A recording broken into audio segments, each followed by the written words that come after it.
Okay. Finally, before we move on, there is one more refactor that I would like us to do.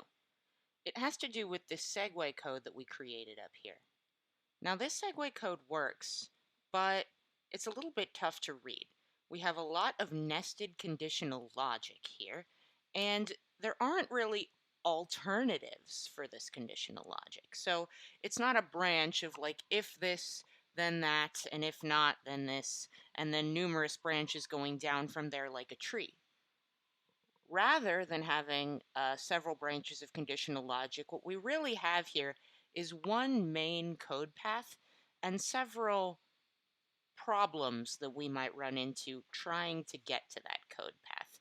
There aren't numerous valid paths of logic. There's one valid path of logic and some ways that things along the way might make that path invalid.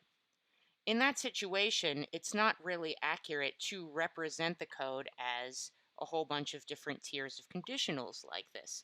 It can be tough for a developer to determine just by looking at this what it really is, which is checking for a bunch of things presence and then doing the thing we meant to do in the first place.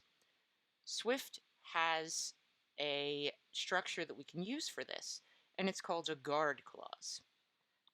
I'd like to show you that now.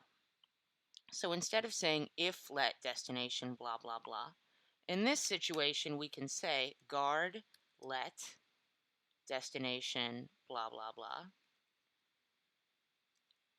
And if we can't do that, then we run into this else block, which just returns without doing anything.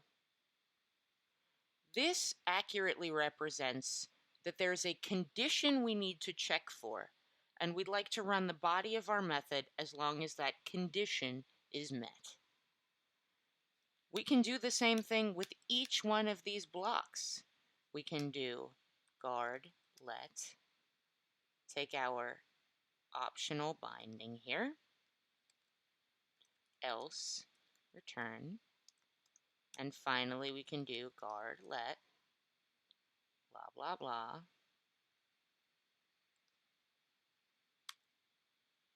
else, return. Now we have the main block of our method here, and we can run that without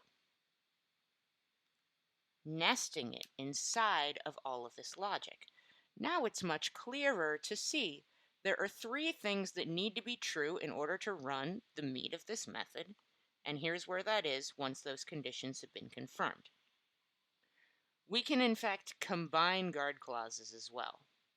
This is what that would look like.